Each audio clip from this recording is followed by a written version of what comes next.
In this video, I will show you how to connect dubbing AI in Valorant. Go to any web browser and search for dubbing AI. Go to the first link. When the website loads, click on the big download button at the bottom. Once the download is complete, run the setup file and wait until the installation is finished. Now, wait for dubbing AI to launch. Sign up with your Discord account. Click Authorize. Click Open Dubbing AI again and select Yes. Click Continue. Make sure your microphone and speaker are correctly selected.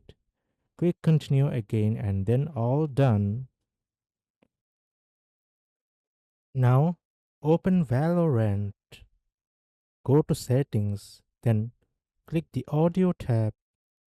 Select the Voice Chat tab. Change your input device to microphone virtual device. That's it. You have now successfully set up dubbing AI in Valorant. If this video helps, like, share and subscribe.